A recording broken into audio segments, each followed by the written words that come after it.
That if they are found guilty, what will have to happen is that they will have to be relegated. If you use what happened to Forest, use what happened to Everton as a template, Manchester City's charge was so much more serious that the only suggestion can be it would be relegation. It would surely be signed. Well. 115 charges, you will never sing that. I've been sat on this fucking naughty step for, 2.5 years now. I've been bored as fuck. Well, Chelsea, listen, I'm not blaming you for nothing, but it's nice. Oh, CB's below me. It's nice to have another naughty kid come and join me. And now, listen, we can be cheats together. But listen, you've won leagues, you never won a treble. You've been saying if you're going to cheat, you saying that if you're going to cheat, do it properly. You can be found guilty of cheating, but if you're going to cheat, fucking do it properly. Yeah. And one bit of, do you know who we should have here? Actually, we should have Josh here, and we should have Wolfie here, right? And we should have. We don't have an Everton representative, but we should find an Everton representative. The one thing to Chelsea, my one bit of advice: don't be like them sausages and go guilty. Okay, right? Don't just put your hands up and go, oh, our bad, right? Learn from us. You can drag it out a very long time. Say you're innocent until proven guilty. It's a lot more fun. It's a lot more fun. Anyway, over to you lot. Because I'm not judging. Listen, I'm not judging no one. Innocent until proven guilty, man. Hey, man, I'll be honest. You're a better person than me. If I've been held to 115 charges and the people that were laughing at me have now been found out to have 74, you see me, I would let no one rest. Not a soul. Not a soul. I'll be honest. But that's because. But I'm a innocent until proven guilty, innit? So these charges are from 2010 to 2011 and 2015 to 2016.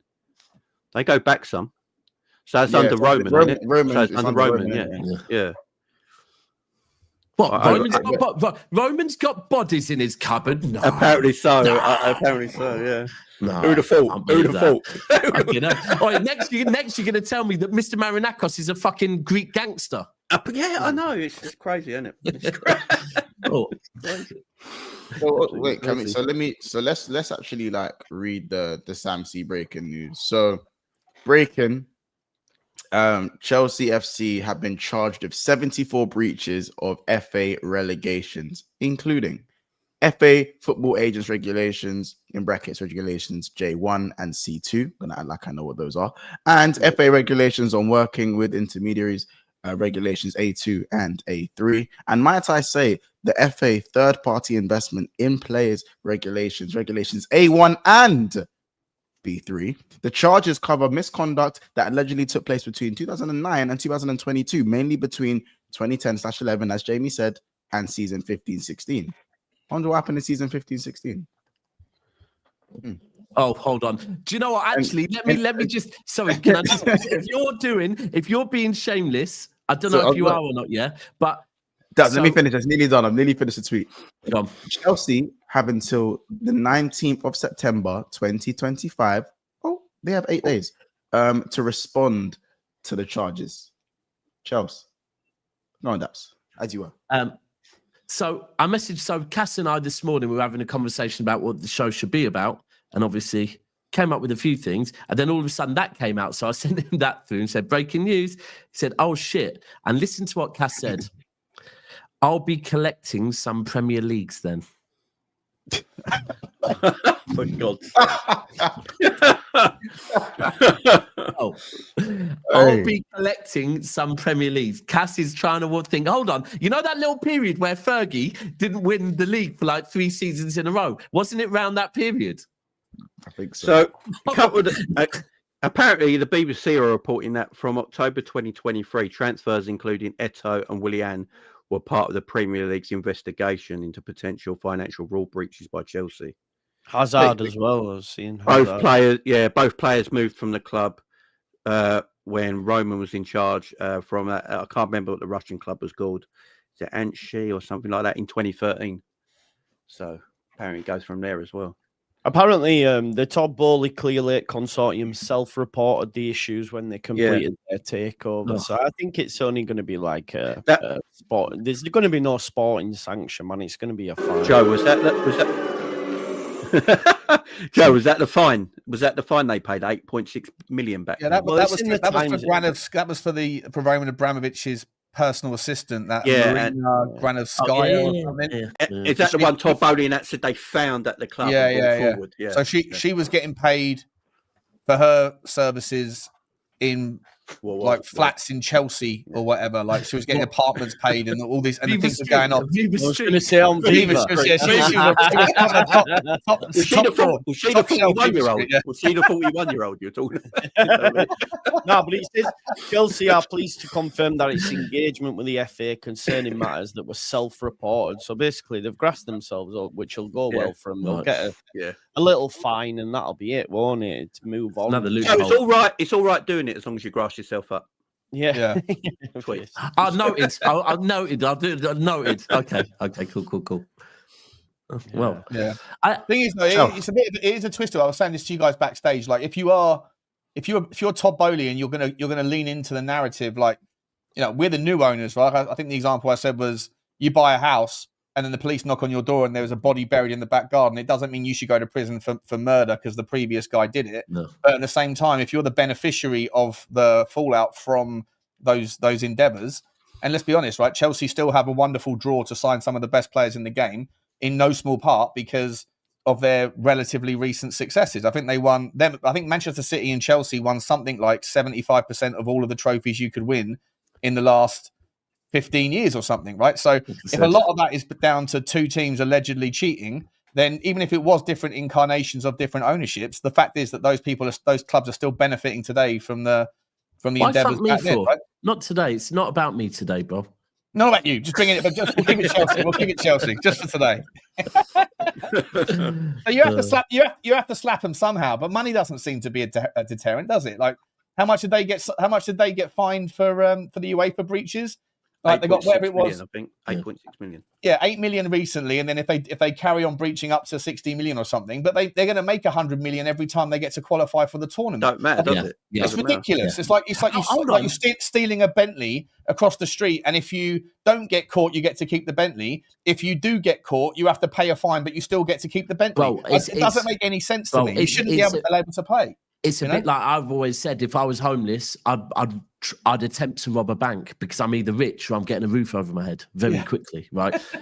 Exactly. Do you know what? I actually do remember when Bowley taken over as well. I actually also remember someone saying to me that Bowley was working out what type of fines he'd get for doing things. He'd go, well, fuck that. I'll park that money aside because what we're going to bring in from doing it. So I think you're probably right that Chelsea are looking at going, all right, we'll pay the fines. And I think the other thing that's interesting, and it will probably come out over the next couple of days, we were speaking about this backstage, is the fact that Manchester City's beef is with the Premier League, whereas this is with the FA. Yeah. So I don't know if straight away. And I think their previous fine was Europe, weren't it? Was it with UEFA? Their previous fine. The one that happened a couple of months ago is with UEFA, and the one that happened when Bowley first came in and was that the PA woman. Yeah, that was regarding the Premier League. So, like, if the FA are getting involved, what jurisdiction do the FA have now? Just around football, like the FA Cup? What are they going to say? Sorry, you can't participate in the FA Cup this season. Is that going to be the slap on the wrist? Yeah, probably. Can you imagine that? Oh, they'd be like, oh, damn, no FA Cup. We mustn't discredit the FA Cup. There were seasons where that was really important to you, innit, Monts? That double you talk about. Let's move on. Well, okay. Apparently, I'm a Liverpool fan as well, but Monts got it in the neck.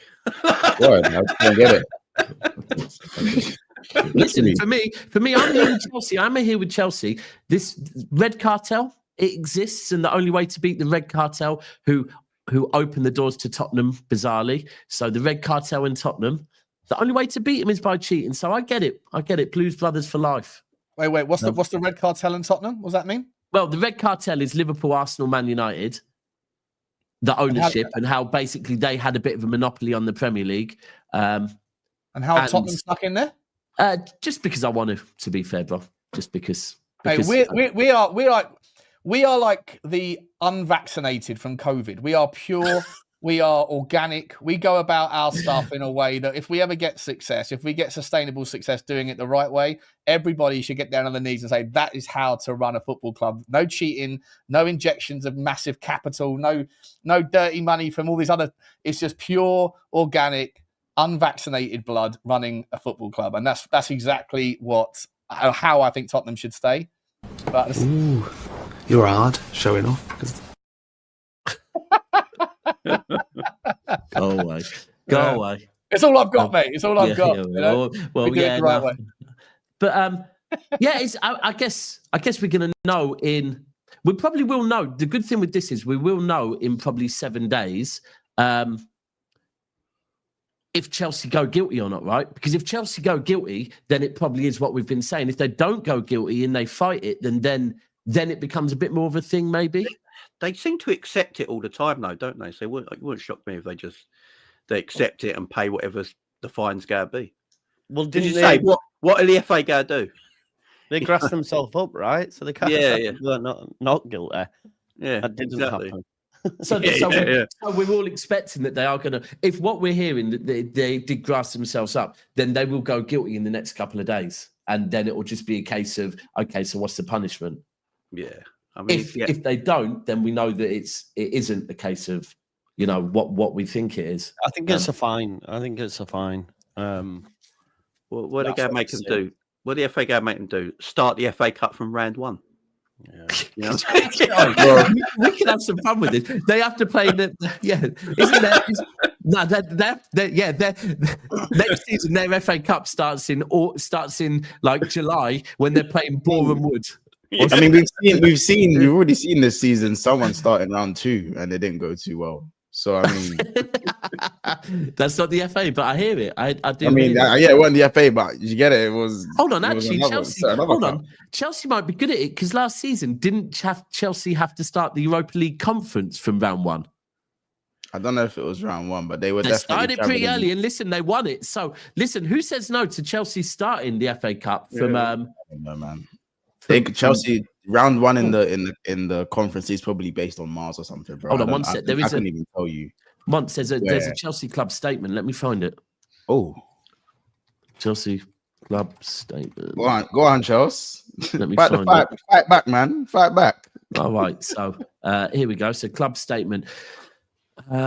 Chelsea FC is pleased to confirm that its engagement with the FA concerning matters that were self-reported by the club is now reaching a conclusion. God damn, that was quick.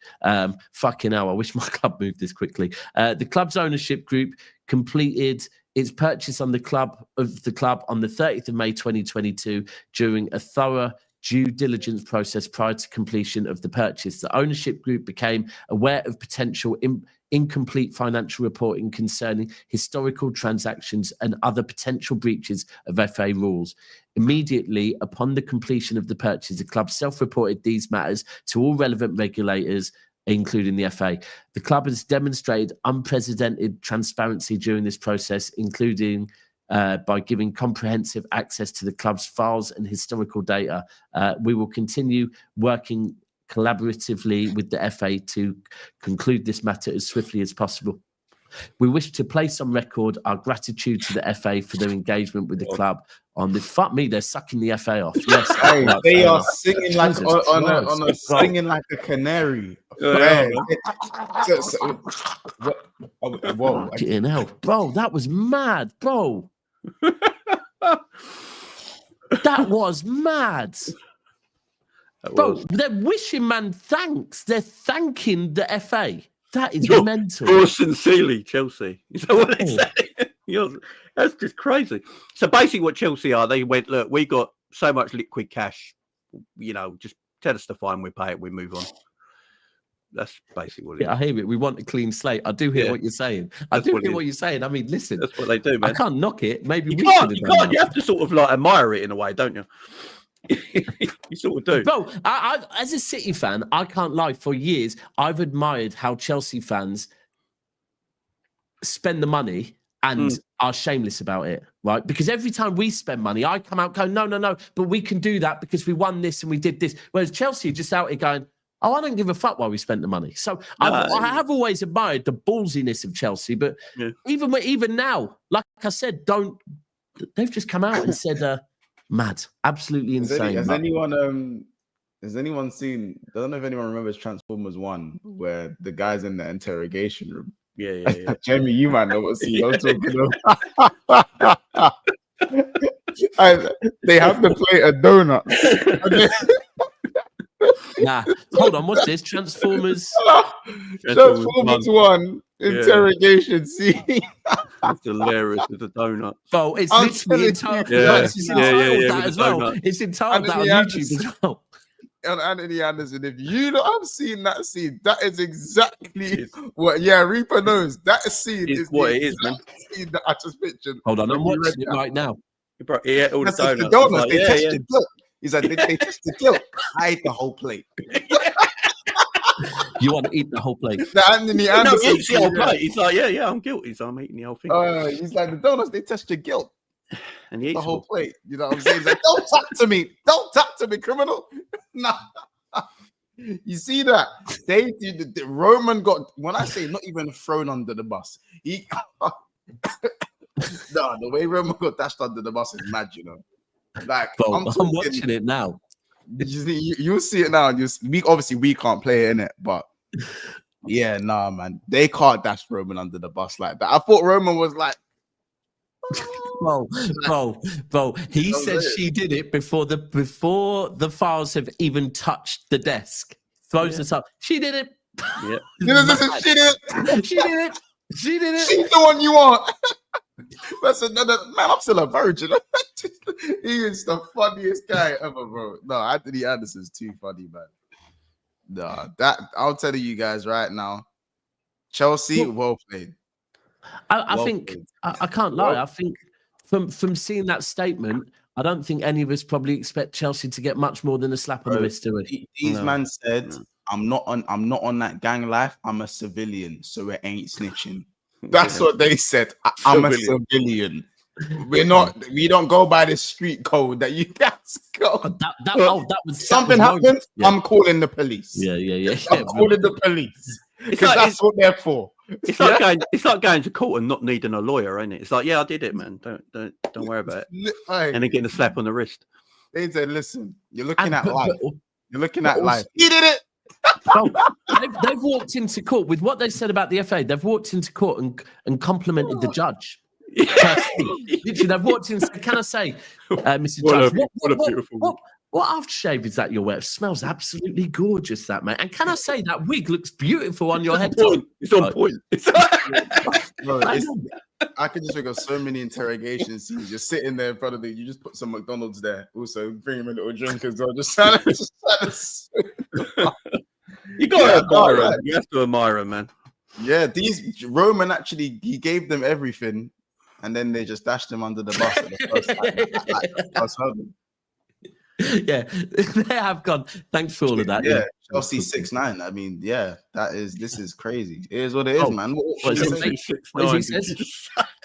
Make Chelsea great again. Well, even if it includes snitching, make Chelsea fucking great again. Civilian thing. They don't care. This bro. They don't care. Oh, this is where they're saying we're Chelsea. We're from Fulham. We're civilians. Of course we're going to snitch. Oh, and it's mad because City have been tight-lipped. Nah, up for the game. Are you telling me Chelsea would grass on other clubs if they needed to? Of course. How about this? I reckon they in that interrogation, they probably put Man City's name in there. Listen, I these secrets, yo. I can tell you who did it, when they did it, and why they did it. All right, just tell me I ain't getting life. Okay, tell me I'm not getting life. Hey, it's peak, man. Big man saying Chelsea are the final boss. They're the final boss. You can't defeat them. I rate it. I rate it. Only they can snitch on themselves and come out on the other side scot-free. Yeah, I rate it. No, only they can snitch on themselves, come out not only scot-free, but have months on the stream all of us on the stream going, well, fucking done. Yeah. Well, you got to applaud it. We're here convinced we're innocent and we're scum, right? Chelsea, they're going, oh, we cheated. And we're all sat there as Liverpool, Tottenham, City, Leeds, Liverpool fan going, fucking well done, mate. Fucking brilliant. Like, bro, only Chelsea can do that. Only Chelsea can do that. Fuck Chelsea. You're not my brothers no more. I thought we were gonna stand and swing it out together. No. Bro, they'll throw you under the bus real quick, man. I thought I was with some people. I thought it was Manchester and I don't know, maybe Acton link up. Yeah, it's not. It's Manchester and Fulham link up, and Fulham have ran in the fucking cop shop straight away and gone, oh, we ain't fighting. Protect us. Fighting, man. Protect us. Apparently Chelsea supported Man City. Apparently supported them. Yeah, they had to be fair. You know, when they done the vote and that, apparently the man voted for you. Yeah. Only then to throw them under the bus when needed. Let's cover these teams, isn't it? Yeah, for now. But they've got something in their back. Bro, I don't trust them no more. They got something in their back pocket, ain't they? There's no doubt. They got something. Yeah, that man could be bought. I hear it. Everybody got a price. You know what I'm saying? Shout out Roman's descendant. That name's killing me. Bowley and Co had already known this charge was coming and they set aside funds to pay the fines. We snitched on ourselves to lessen the punishment. I'm right. Yeah. Sorry, man. Yeah, no. You snitched on yourselves, but obviously Roman's doing life and that. Did you get it? Like, obviously he's not doing life, but do you get it? Like, yeah. I hear it. Like, any chance of Roman coming back? He ain't coming back now. Like, like you man called Roman and said, Yo, Roman, listen, man. Listen, I know it's hard. I know it's difficult in there, but listen, we're out here on the streets. Your name is being sung on the streets, isn't it? You know what I'm saying? I don't know. Whatever's going on inside the jail, I help you. And Roman's like, listen on these streets. And Roman's like, listen, bro, you still haven't topped up my canteen yet. And they're like, yeah, soon come, Bob. That's never getting that. No canteen is coming. Bowley's saying, yo, bro, your baby mum's on the line. Are you telling me that Roman's that's what I mean. Bro, where's the camera? There it is. Thank you, bro. That is literally it, bro. Like what? So what you're saying is now Roman is now a bitch. Is that what you're saying? No. Saying, like, they basically snitched on Roman, and then these lot are just gonna now run scot-free, regardless. But all right, man. You know they set aside money to pay the fines. Do you know what I'm saying? Do the but they're in jail and their baby moms is getting. Hold on, but can we just say one thing, right? So when City got accused of it, because we haven't been found guilty yet, right? When we got accused of it, straight away, it wasn't just about what happens to City. Yeah, let's be clear. There was a lot of people out here scrambling around doing a cast, going, okay, well, what trophies can we claim? City no longer won, and that's my trophy, right? Again, because Chelsea have said, and this is what I think Sean was saying. Although, yeah, all right, fine, Bowley, you're not going to prison, but still, is anyone here trying to claim trophies off of Chelsea, or no? They've pulled it again. I mean, if they push me to certain limits, then I might do. Right, so you might. Right, thank you. Start claiming. I was going to say, Joe, you haven't said much. I was going to say, Joe. Yeah, I have honestly, I swear to God. No trophies you could try and claim? No? Do you know what it is, mate? I think football's mad. You have to be an accountant. You have to be an accountant these days to yeah, but then the accountants are dodgy as well. Yeah. No one's innocent. Everyone's. The thing's a non-story, innit, man? They've grassed themselves up. They'll pay the fine and move on, and it'll be the same with your locked ups. And like, what's the point in rules if, like? I hope so. We can then claim we're the only ones that beat it. Joe, I think this is more of a going to be of a football fan topic than an actual like club to club topic. Does that make sense? Like as you said, like this will probably be paid for and moved on, like you said. But amongst the fans, this will probably be spoken on probably a bit and a lot longer just to kind of be territorial or what's. But the thing is, bro. I hear what you're saying, but tribal, this is exactly what I'm saying though. But whereas with not all City fans, but with some of us City fans, we try and argue. But that's the thing, Mons. Some of us would try and argue it. Yeah, some of us City fans would try and argue it. But we know what Chelsea fans do not give a shit, bro. No. Chelsea fans, and it's the right way to be, because ultimately it's like, look, we still won the fucking trophies. We were still the best team on the pitch, right? We still beat all your teams, and it's as simple as that.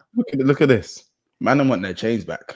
Oh my God, hold on. What's this? Everton, Portsmouth? Bro, Everton and Portsmouth, you know. They want their chains. This is diabolical. I like the way what Cam's done there, though. Cam has really gone, because Cam hasn't done the simple thing and gone Premier League. He's gone, no, it's FA, so let's just look at the FA Cup. Oh, it is the FA. That's all they can look at. Hold on. Can I make a claim that if it wasn't for Chelsea, then Portsmouth might not have needed to sell so many players, and Portsmouth might have still been a great team? They would have won 2 FA Cups in a few years. Oh, if they would have won 2 FA Cups, what that could have meant to Portsmouth financially, right? So Chelsea, you are a bad club. You're a bad club, Chelsea. You nearly bankrupt Portsmouth. That is shit for you. They don't give a shit. That's crazy. Shout out Taj to the super chat. Big up his damn self. He says Red Cartel is a scam. How you let City act like they're the voice of the small clubs? Have shame. We are the voice of the small clubs. Not my voice. They're not my voice. No. Shout out Andy. You're not a small club, are you? No, fair. Shout out 31 months. That was wild. Also, months treble minimum. And for this one, Man United fans, stop putting your expectations on people. If any other team tells me I need to win a treble, yes, I understand. I hear your expectations, but Man United do not get to place their expectations on anyone. You lot lost the right to do that when you lost to Grimsby. So until then, I don't want to hear anything from you guys. Like, actually go and like get positive goal difference this season. Just do something in it, because it's just killing me. Shout out Live with the super chat. Big up yourself. Good to see you. He says, whole football world hates us anyway, so why fight it? That's embrace the darkness and be the villain that they say. No. Bro, how's he talking up the Chelsea? Bro, he's talking to me like he's what is it in Star Wars? The talking to Luke Skywalker, isn't it? It's like the Emperor. It's like the Emperor. Yeah. Embrace the dark side. Yeah. You were the chosen one. Take your father's place and stand by me. Take your father's place and stand by me. Oh my God. Oh, dear. That's why you can't argue with Chelsea fans, because they stand up for themselves so much and they like, yeah, we do it. Who cares? Yeah. So you can't. It ends the debate. You can't do it. Oh, it's Eminem, in it. It's Eminem. I am white. I am a fucking bum. I still do live in the trailer with my mum. It's like, oh, well, fucking hell. You can't say anything after it. Exactly. I guess I'm Clarence. You were the chosen one. Shout out Robin's Descendant again with the super chat. He goes, Young Thugs. This is killing me for so many reasons. Young Thugs voice. If we all go to jail, then whoop-de-doo. I said, if we get a transfer ban or fine, then whoop-de-doo. Up the Chelsea, make Chelsea great again. I don't know what the other hashtag is. But yeah, because of Young Thugs snitching allegations. KTBFFH. Well, that KTTB FHH is longer than LGBTQ++7 and whatever it is. PS4, PS5. Shout out fans.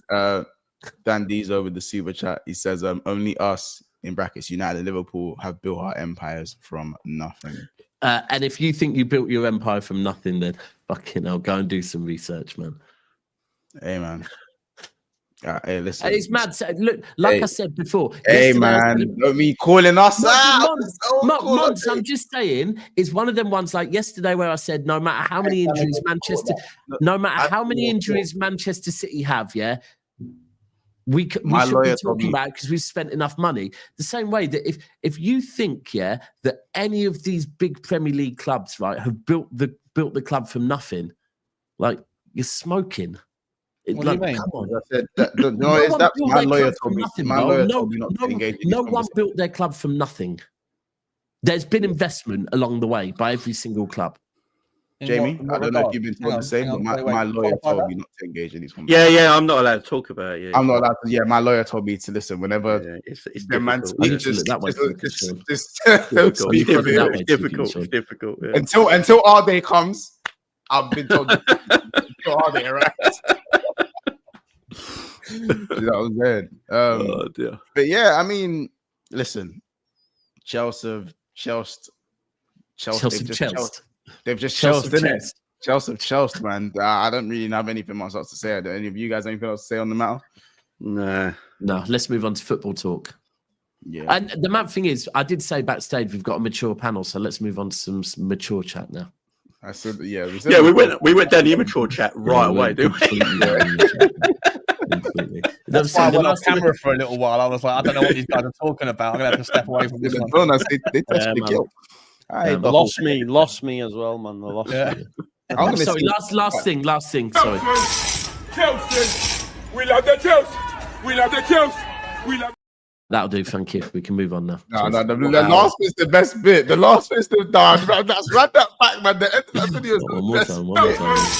Chelsea, we love the Chelsea. We love the Chelsea. We love the Chelsea. Chelsea. We love the Chelsea. We love the Chelsea. We love the Chelsea.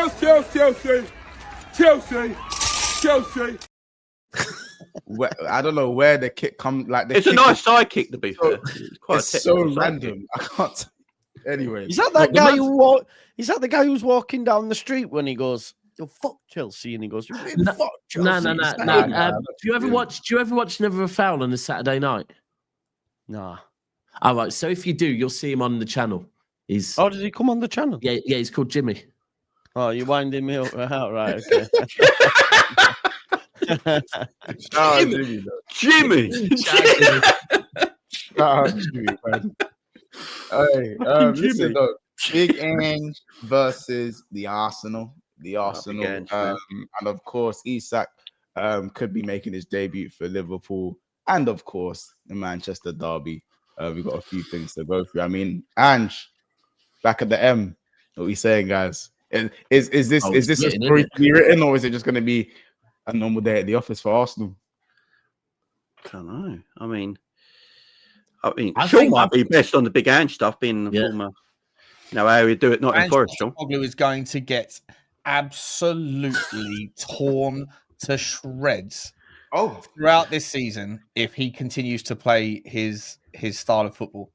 The only thing that I think has got a chance of him working is the fact that he learned at least one lesson from his time at Tottenham, which is that maybe if you've got a specific viewpoint on how football should be played, and maybe you have to disseminate that to a bunch of players that haven't played it before, then maybe it helps by bringing people with you that know what you're doing, so that you don't have to disseminate that to new people before they can disseminate it to the players. Because wherever he's gone before, he's just gone wherever he's gone and just inherited what he's been given by those clubs. And so he's taken all of Tottenham's old boys with him, Jedinak and all that lot. So that's one lesson that he's learned. You mean in coaching staff? The coaching staff, yeah. Oh, right, so he didn't take them to... when he rocked up to Tottenham, he just got what he was given. And then so he had to spend the first couple of weeks or whatever teaching our lot how to teach the players. And then he doesn't spend much time on the training ground. He spends most of his time in his coaching in his office. So hold on, you're saying the High Line is one of his coaching staff, or is that him? What do you mean? No, that's him. The High Line. That's all him, right? His style is what I mean. It's his style. It's his philosophy. It's his philosophy. But he rocks up and then goes, right, who are my coaches? Okay, this is how we do it. So you need to learn that, and then you guys need to then go and teach the players. I'm going for a coffee. Go and coach. Yeah, I'm going for a coffee. Can I put something to you? Going for a barbecue, mate. There's a real dislike of Ange from large sections of the Spurs fan base. Yeah. And I don't fully understand it, because he won your European trophy. Like, surely you're like, I hope he's not our manager anymore. I hope he goes well at Forest. Like, do you know what it was for me? Like, I appreciated the attempt to play the style of football, but along the way, I realized that he wasn't a manager, he wasn't a coach, and then people were calling him a philosopher. He wasn't. He was just like a secondhand car salesman that could find the right words in the right order to motivate in moments. But along the way, like he would say, there was so much double talk when he was at his press conferences. He would say 1,000 things. He'd always have an excuse that he would dress up as an explanation. He was the master of finding the words or analogies to explain the failures. And he would say 100 things. He promised us a league title run in his second season, but we never heard that. We never heard about that again, right? But when we won the trophy, which we only won by him completely deserting that hill that he died on for 2 years and ruined our league performances because of it. He deserted that philosophy in the last 3 or 4 games of that Europa League. Absolutely deserted it. Went to back fives. Went to defend. To win you the trophy though. No, he won us a trophy. He absolutely won us a trophy, and a lot of the fan base will always love him and respect him for that. I just think the guy's a fraud. And do you know what it was? When he got fired, I was a little bit sad, not because I wanted him to stay for any other reason than I wanted him to get found out for the fraud that he is, because I think he is absolutely fraudulent with the way that he says things, the way that he'll say 100 things and then pretend like he didn't say 99 of them. The way that he comes up with that stone cutter analogy. Like in my line of work, I come into contact with thousands of salespeople, right, all the time, and they're brilliant at figuring out excuses for why they're not hitting their numbers. And he is a perfect example. When he came up with that stone cutter analogy that basically said, you could sack me today, but we're not at the 101st blow yet. That's the 101st blow. Everyone thinks it was the 101st blow that cut the stone. It wasn't. It was the 100 that went before. And that in and of itself is an analogy that essentially gave him indefinite reprieve from any criticism, because the second he's sacked, it could be 5 years down the line, and the second that he's sacked, he can still say, we were just at the 100th blow. It was tomorrow that was going to be the 101st. Just an absolute salesman. And I'm so delighted that he's gone to Nottingham Forest, because now we'll find out for sure whether he was a fraud or not. Because if he hadn't come back to the Premier League, he could have swan off into the sunset with that trophy and always be thought of as the guy that gets it done. Yeah. He's going to get 2 seasons at Nottingham Forest, because no one would be mad to sack him in their first season, because he always wins in his second season. If he does it at Forest again, then fair play. But for me, I think the guy's an absolute. And if he carries on with that methodology of football at Forest, I think he's going to, though. Jeremy, can I just chime? Yeah. Like, obviously, fan how you want a fan, blah blah blah. I think everything you've just said there is mental and wild, and I'll tell you my reasons for why. The guy has come from nothing. Yeah, he needs to have respect put on his name. He's come from nothing. The lower end of bloody Australian football. He hasn't been given no handout. He hasn't been given no handout like Frank Lampard, like Wayne Rooney. Not been given amazing squads. Man's come all the way from Australia, gone worked in Japan, came over to Scotland, then come to the Premier League and won. So the disrespect is a bit too much for me. He lost 20 with a decimated squad. No, but he didn't win. But hold on, you said he came to the Premier League and won. Yeah, he didn't win in the Premier League. Yeah, but he won a trophy. Close. What are we doing here? That's semantics. He won a European trophy. We had the best squad in the Europa League. European trophy. We had the best squad in the Europa League. When he went to Celtic, let's be honest. Listen, let me ask you this. Do you not think that those managers out there that play pragmatic, boring football, the likes of Nuno, the likes of David Moyes historically, the likes of Sam Allardyce, Sean Dyche, these sorts of Arteta, right? These sorts of play. Do you not think that in an ideal world that they would all love to play gung-ho, pretty football? Yeah. Amazing on the eye. No. There's a reason why they don't, and it's because they don't have the resources in which to do that stuff successfully. I disagree. And I'll tell you for why. It's nothing to do with that at all, because Marcelo Bielsa walked into a middling championship squad that had players that had no right to be Premier League footballers, right? People like Liam Cooper, Luke Ayling, that had been at places like Yeovil, right? And walked into that football club and said, this is my style. This is how we're going to play. And we finished 9th in the Premier League. It's nothing to do with personnel at all. Because you can't tell me I've seen what happened, though. And then what happened in the next season? 1 second. He's now managing Uruguay, but 1 second. In terms of someone like David Moyes, he had all the players at his disposal at West Ham to play an attacking brand of football. He was at Manchester United. He had players. Some managers have certain styles. I can guarantee you now, Moyes could not coach what Ange does. I guarantee you he could. Well, I don't think he could. Otherwise, he would. No, I think everybody would. Every manager would want to do that. If you play one style of football, you're easy to template against. When he 100%, but that's not what you just said, though.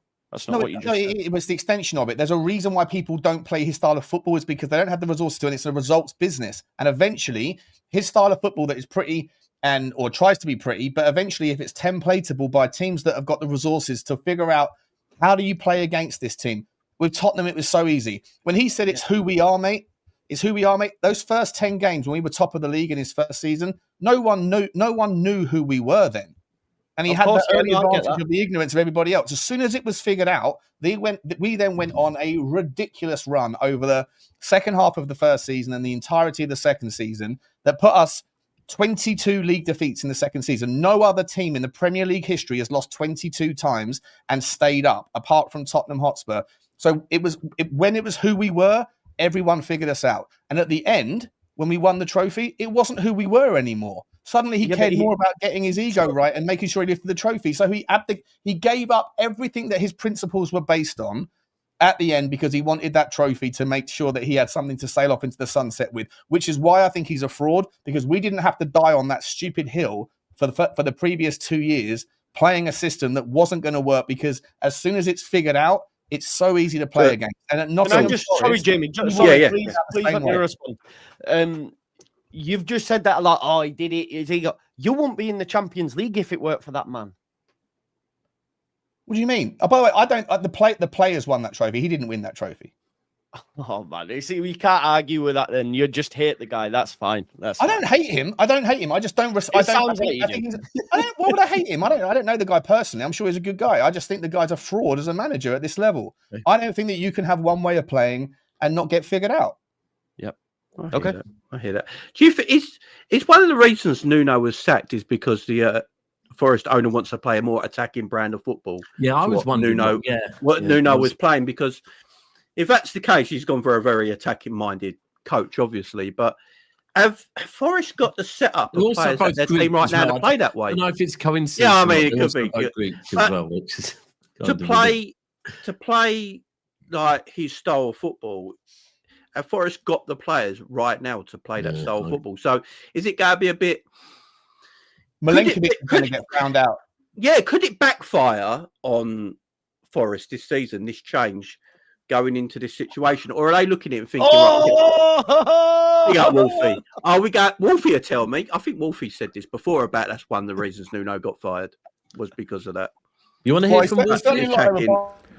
Look, Pat, you can try and force me into a corner. Force me away. I just got to say, Joe, a man who speaks objectively and not with agendas, Sean. It just makes absolute sense what Joe's saying, and I don't think you argued it back well, Sean, if I'm being honest with you, because Joe just slapped you with facts. What facts?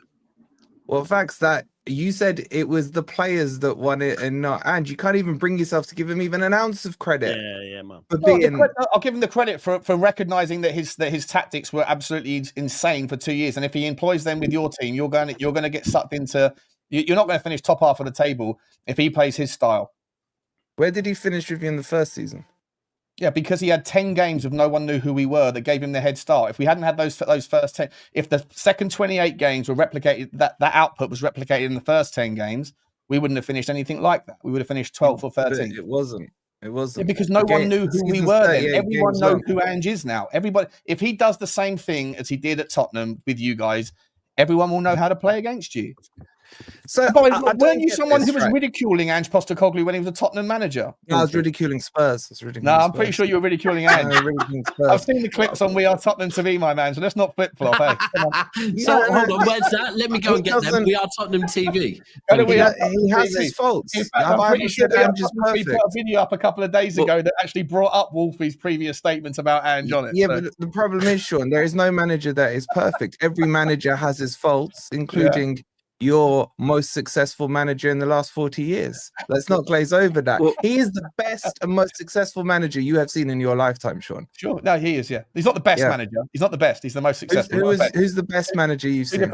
Two different, massively different things. Most successful and best are two entirely different conversations. Okay, let's split them up. We agree he's your most successful. Yeah. Glenn Hoddle, better manager. What did he win?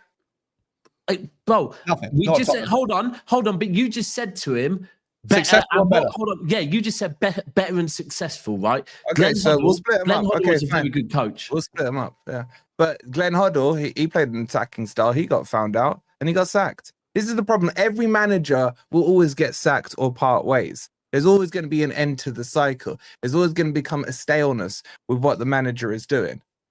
You can make the argument, by the way, that he's the least successful manager when it comes to Premier League, which is the real barometer of where you are as a football club, because no team in the Premier League history has faced 22 defeats in one season and stayed up. Not at Tottenham, not anywhere else. So on that basis, depending on how we're segmenting this kind of relationship. That is actually mad.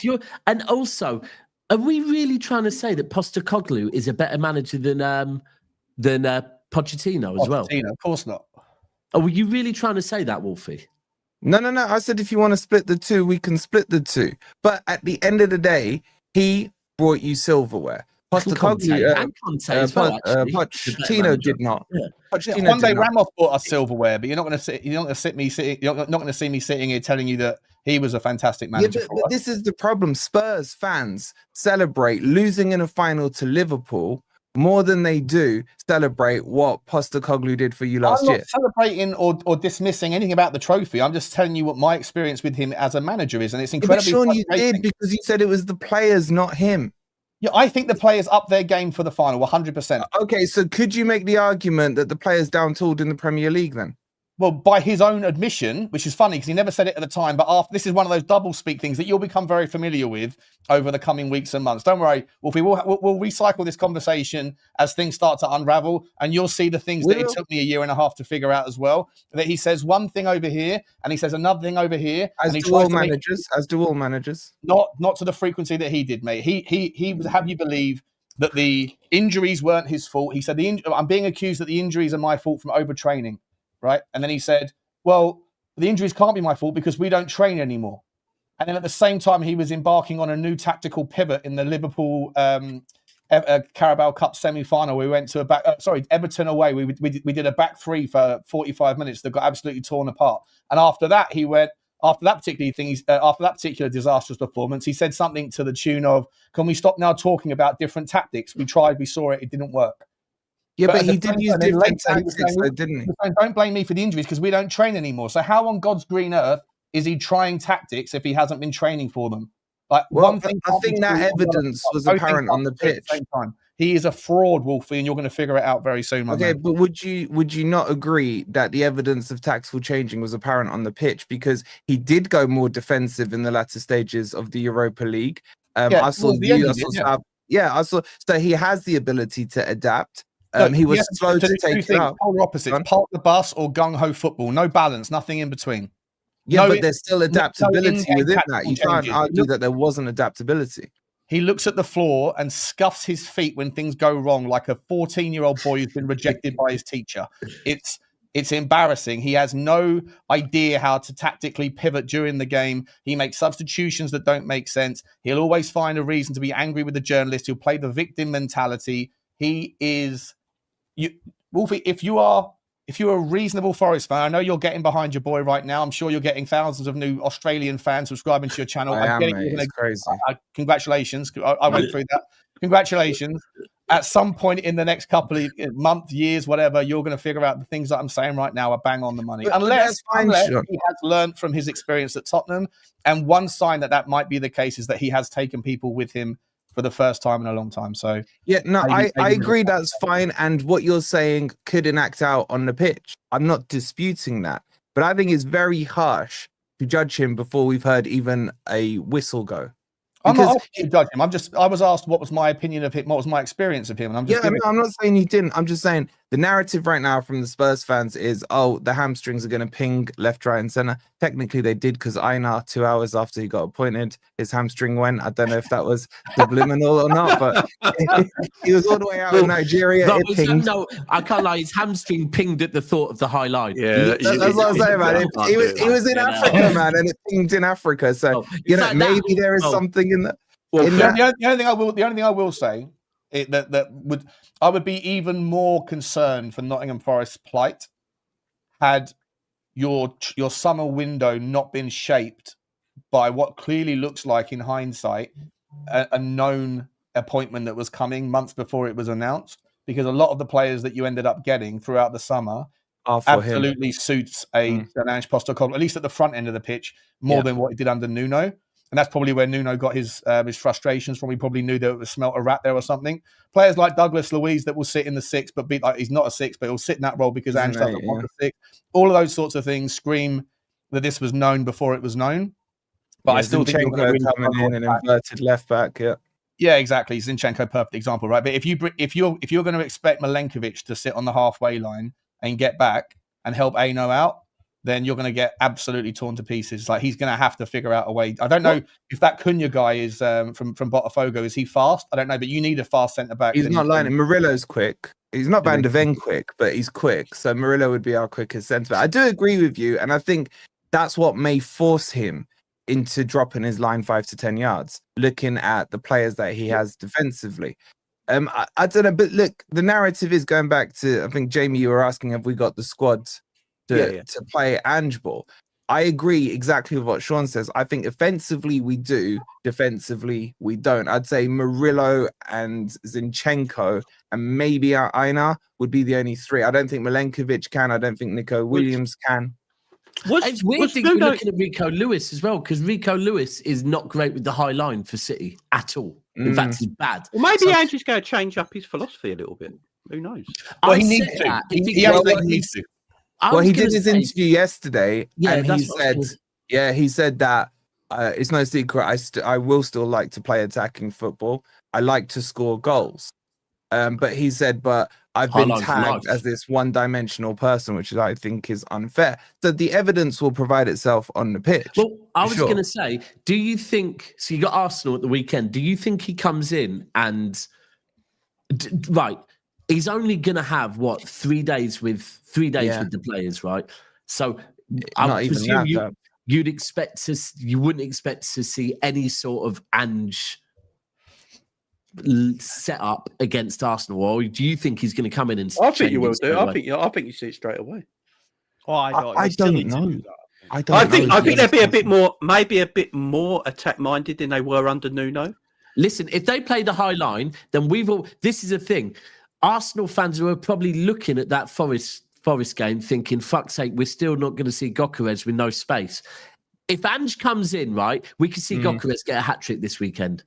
Yeah, but I'm guaranteed 6 points against Man City now, aren't I? So, yeah. The one thing that I think is less spoken about with regards Ange's tactics, not only does he sets his traditional method, setting the framework up to play that way that we're all familiar with.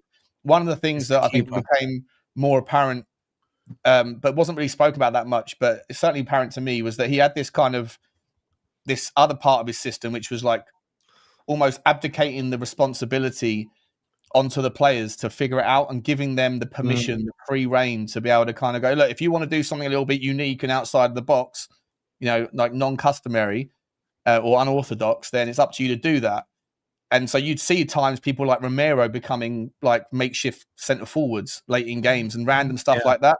And so in order for those things to work, one of the problems that I think materialised at Tottenham were, that's a lot of things for people to figure out, right? You've got to figure out your own position in this new system. You have to also be aware of the concept that maybe other people are going to do something a little bit out of off kilter, do something a bit on their own. And if so, how do you react to that? Or do you have to be the person that creates and innovates and does that thing yourself? And if so, are you going to get the support from the people around you? And all of those things are just more and more things for your team to think about on the pitch in real time. And you're not going to get any support from the sideline. He doesn't talk. He doesn't communicate. Neither do his staff. And so you better hope that your players have got great. And we've weight taken all this backroom stuff as well, Sean. Yeah, Sean did say we've taken all the backroom stuff as well. I know you have, but none of those guys were out on the sideline communicating either. So, like, once the game starts, it's basically over to the players to figure it out. So, if you've got players that have got great communication and wavelength between themselves, then it might be okay. But if you don't, then you're going to have a lot of people that are maybe doing things that are unorthodox, and then everyone else has got a pivot, and it doesn't always work out. And that's how you get transitioned on. And then you're in shit creek when the fullbacks are inverted and half playing, inside tens. That's how you can get the problems with people picking up, pinging it over the top and conceding goals unnecessarily. See, looking at this objectively, like banter aside, there's two things that comes on, one positive and one negative. I actually think we have a better squad than you had last year when you had ANGE. So I think he's starting from a better base. However, I think he definitely needed a pre-season to implement his ANGE ball if that is indeed the way he's going down. My actual biggest concern is the goalkeeper. Sells, for me, is one of the best goalkeepers in the Premier League by a mile. But Sells kicks the ball long 90% of the time. And I've studied ANGE and his tactics, he likes to have these triangles around the keeper. He'll play with two defenders, split them, bring the pivot in to form that triangle, and then have the two fullbacks in front of them, and then expect the goalkeeper to be able to find that pass and play the ball out. Am I right in that kind of analysis? The keeper becomes almost like the sweeper. That's how it was for 20 months. And then by like February, late February of this year, for whatever reason, that the fans at Tottenham were like, stop with the stupid goal kicks where you're all just standing there. No one, because Vicario's not good with his feet either. And so after a while, like, the fans getting so frustrated convinced Vicario just to kind of override the settings and just bang it long. And it didn't help because we still got lost in transition. But if he continues if that's how he's going to start with you guys again, and you don't have a keeper that's comfortable and confident with the ball at his feet, then again, that becomes problematic, But I think Sells is a far better goalkeeper than Vicario. So Sells is a brilliant goalkeeper at hands, but I actually don't know how good he is. No, because Nuno's instructions has hit it long. That's Nuno's instructions. And I get all the other stuff you're saying, Sean, about like his substitutions are shit, his plan B is shit, and everything else like that. But I can say the same about Nuno. Nuno had no plan B. If we took the lead, the world is good. If we went behind, no clue what to do. He always had that same start, and the subs would be always reactive and late in the game. And I think that's something most fans can say about their managers, even because it's a subjective view, isn't it? But a lot of fans, whoever I speak to, whatever fan base, they feel that happens. So I think that's an issue, irrespective of what manager is in. People are always going to have their subjective opinion on substitutions. But I just think that this is a pivotal moment for Forest. Like, Forest have established themselves in the Premier League and won't get us relegated. But the question is, does he push us forward, or do we digress back into a bottom half kind of team? Or does he end up somewhere? Why does he not get? What makes you confidently say he won't get you relegated? Because my mate Joe's here. Poor Joe. We'll get relegated. Yeah. I don't think he was praising it. I thought he was being nice there. No, they won't get relegated, man. I actually think that was a backhand. Yeah, I just the acquisitions, I actually think in the summer were maybe bought more so for ANGE than they were for Nuno. The thing is, I think that narrative is true and false at the same time, because up until the morning of that presser, there was no intention to sack Nuno, the Palace one. I think everything past the Palace one was potentially looked with an aggressive manager coming in. Wolfie, you'll be able to tell me this, but there was rumours saying that your owner wanted to change the philosophy a little bit, be a bit more attack-minded as a team. So that's why he went for that summer window that he did. But Nuno didn't want to change his philosophy, how he wants to play football. Is that where it all started from? It all comes down to Edu and Nuno, the beef between those two. The beef there. Yeah, but it then it implicates Marinakis indirectly because Edu became an extra layer where Nuno was able to speak directly to Marinakis. He now had a gatekeeper. He had to go through someone to get to and he didn't like that, which for me is pathetic because everyone knew Edu was coming in from October time. And Nuno went and signed a new contract in June, knowing that Edu was going to be in there in the position he was in. So if you signed a contract and you're happy to take the money, shut the fuck up and know your role, kind of rock settings. So I don't give him any kind of sympathy for that stance that he has. In terms of what you're saying about the philosophy, there was a lot of talk over the summer, and there was reports out in The Athletic to say that even Nuno has admitted that what he did last season is not sustainable. Because if you look at the evidence from April to the end of the season, Forest were found out. People just said, here you go, have the ball. And his system couldn't break down a defense or a low block setup against him, like we saw against Everton, Brentford, Leicester, etc. So there was a movement over the summer to change it. He was trying to do it in pre-season and basically failed, as I've been bantered 1 goal in 7 games. You did. You spoke about it. You did speak about it. It was shocking. But against Brentford, it clicked, and suddenly we looked like an expansive team. Now, he couldn't do, but then it re-emerges straight away against West Ham, where West Ham sat back and we couldn't break them down. So I think where we're going to gain is against the defensive teams towards the bottom half of the table, where they try and sit in a more defensive setup and ANGE ball can progress. Where I think we lose is against those games like away at Anfield against you, Jamie, last season.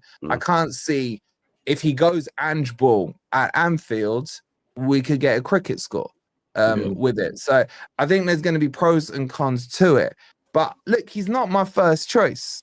I will defend him. Obviously, he's in charge now. But I'm not going to make judgment on him until I've had the sample size. Arsenal's not my sample size. We've got Burnley and Sunderland coming up after that. We've got European games coming up after that. That's when I'll start to judge what he's doing. Has he learned from Spurs? Is he changing his philosophy or not? If I see those indications, then I'm happy to back him. If I don't, then he can fuck off. He needs his players as well, to be fair, as well. Yeah. Yeah. I think Morgan Gibbs White will do very well in his system. Yeah. I think he'll thrive. Madison style. Yeah. But look, I just think that without some get out of jail free cards at the back, and you need them, then you're going to have to go and get someone in January that's super pacey, right? Someone, I don't know, maybe that Diamandi or something. Someone like him. Go and pay up for someone who's super quick. But because if you've got those guys at the back, if you've got the centre backs are slow, if your fullbacks get caught out, which they will do in transition, especially in the early days. Because as I say, if there's the abdication of specifics in the tactics on the players to go and figure it out and then get on each other's wavelength and all that stuff, when it works, it's amazing. Like you'll score a few goals, and they'll be like you'll be humming, going, "Oh my god, look at what we're capable of!" Because when it clicks, it looks fantastic. Yeah. But then when it doesn't click, if one player's thinking that the guy's going to pass it inside and he runs outside, or if one of those things gets and they will happen. Then you get transitioned on, and Aino or Zinchenko are caught up the field, and then you've just got Milenkovic and Murillo that are 5 yards inside their own half, and you're up against pacey wingers. You're going to get transitioned on like we did time and time again. Has Douglas Luiz played yet? No, because he was an Edu signing. He's been available for 2 games, held bench for 2 games, didn't get a single minute. I see he's going to come straight in now. Right? Yeah, exactly. I can see Anderson and Luiz being the double pivot in midfield, and I think that will work well. And then Gibbs White in front of them, and then you'll have like Dan Ndoye and Bakwa, and then I actually think he goes with Igor Jesus up front. I don't think Wood will be suited to ANGE ball, even though Wood is okay at pressing. I think Igor Jesus will be the better presser, even though Callum Mwendo for me is the better striker. So I'm interested to see how he sets up. But Sean, you got to remember, I've been starved of attacking football for decades. So suddenly I've got. I'm up for the ride. Yeah, no, and you listen. I don't hate or I've got no problems at all with Forest doing well. They're not a team I consider a rival or anything. So exactly. So I wish you all the best with him, but I fear that unless he has learned, and like they say, an old dog, you can't teach an old dog new tricks, right? So be interesting to see if he has learned. But I'm looking forward to the press conferences, and now that I've become once you see the double speak. And you start to listen out for it, and you start to remember what you said here, and then you hear something else a couple of weeks later, and then he reverses and flips it again 2 weeks later, and he pretends like he never said what he said. And when he's accused of those things, he gets all defensive in the press conferences. When all of that shit comes out, it's going to be fun to have to see the wriggle and the squirm of the Forest fans, Wolfie. So I'm here for you, mate, and I hope that you're going to. I got unlimited content, bro. I'm here for those presses. You got to remember, with Nuno, all I ever heard was, "Yes, we come up with solutions. Yes, we'll find the solutions." With Ange, man, here we are. So what you're telling us is you're looking forward to wiggling and squirming all over the place. The flip-flopping is going to be insane from Wolfie, mate. I'm going to be a very Oh, he's already done it on the of your content, mate. It's going to be fun. I mean, he's already done the flip from not want to be an anti-Ange to now actually backing Ange. Now let's see the flop when he goes back. He ridiculed us for having Ange for 2 years, and now suddenly he's like, "What are you talking about, Sean? What are you talking about?" I just think you sound like you lost your bitter. You're bitter about losing your ex to your best mate. So. It's coming across like a little bit, mate. I don't make friends with Beaver Street girls, mate. Let's be honest. They're one and done, like Ange was. Thanks very much. Well, that's a great way to end it, I guess, Mons. Yeah, I mean, I just can't wait for Ange. I think it's the 13th of December. Or when's the game? Oh, when you play him? Ange versus Spurs. No, not Ange versus Spurs. Early Christmas. Spurs. December the 13th. Yeah. Ange against Frank, man. So just know, Wolfie. Just know, I need these men in your bingo book ready. Do you know what I'm saying? Frank's already rubbing his hands together. Frank is already like that guy. Frank is one less than Ange. If Ange outdoes the former Ange team, then we're gonna have to. Hold on. So Wolfie, do you think Ange is a better manager than Frank? I think he's a more successful manager than Frank. Okay. No, that he is. That's facts. No, that's actually facts. Yeah, that is facts. Do you think he's a better manager? I don't rate Thomas Frank. You don't rate Thomas I think he's been overhyped. I think Thomas Frank. No, there's no secrets that not many people rated Ange. Let's be real here, okay? But he's my boy now, so I'll back him. My son isn't the best left back in the world that I've ever seen, but I still play him on every Sunday. By the way, he scores directly from corners, which I'm very proud of. Hold on. I hope to God some kids from your team watch this show, to now know that your son is getting in the team because he's your son and only because he's your son. No. I said he's the best left back in the world. That's what I said. He's a nepo baby, is he? Wow. He plays every game because he's my son. Okay, noted. He plays every game because he scores every other game direct from the corner, man. I get it because Brian Clough did the same with Nigel Clough. So it's like Steve Bruce and his son, ain't it? He went everywhere his dad went. Hey, Nigel Clough. Well, Nigel Clough, come on, he wasn't, bro. He wasn't. He played for my club. Bro, he played for my club. He wasn't a baller. Nigel Clough scored 2 great goals against Man United. He played for Liverpool as well, actually. He played centre forward for Liverpool. Yeah, it was. Played for all 3 of us. Right. Shout out to Jamie. Shout out to Sean, Mons, Wolfie for dropping in, and of course Joe. Guys, any of you got anything you need to? Oh, and shout out to Chelsea. And shout out Chelsea. Criminals. Fucking criminals. You let them off, boys. You let them off. There's no Chelsea fan on the panel. Well, you're pissed off, innit? Because they've all been served, innit? They've all been served, man. They've all had to knock on the door. Wolfie, do you know what? I get it. You guys, real stand-up dude, street guys, you know what I'm saying, by the code, but you didn't snitch and you got your deduction, bro. They went guilty as well. They went guilty as well. They sang like a canary. And bro, you didn't, Bro, all I'm saying is, snitches get stitches and all that, so they need to be careful. Well, you snitched as well, though. You snitched on yourself. We didn't snitch. Bro, you went guilty. That's snitching. That's not snitching, man. You dry snitch. That's not snitching. Yourself. Everyone on this panel can't talk, bro. Everyone on the panel can't talk. You got 115 charges, 115 for 130, and you're sitting there saying innocent. But I think we're guilty. But innocent. Who said I think we're guilty? I didn't say I think we're guilty. Yeah, you know you're guilty. We're just saying, Wolfie, that you know what I'm saying? You could have snitched, you didn't, I'm guessing. Exactly. And you took the birdie. You get it, you done what you needed to do, and you're back, and you're back on the roads now. You're back, you're here with us. Not everyone can say that. You know what I'm saying? You got certain man are going, baby mom's on the phone. You know what I'm saying? Like it's mad, bro. So Monts, let's not forget what they did in Europe as well. Let's not forget those fines over the summer with Chelsea. They got some suspended sentences going down. You get me? Chelsea going mad. Yeah. Right. This is going to redirect over to Joe. Joe, and see you've got a show at 2 p.m. So people, show Joe some love, man. Make sure you head over there, smash the like button, raid the chat. And Monts, I think we're back tomorrow morning, right? I don't think we do Thursday nights, do we? Back tomorrow morning. Back tomorrow morning, where we will be talking about the derby. We will be talking about Isak's debut. And until then, Alexander the Great. Sorry, until then. Chelsea. We love the Chelsea. We love the Chelsea. We love the Chelsea. Chelsea. We love the Chelsea. We love the Chelsea. We love the Chelsea. Chelsea.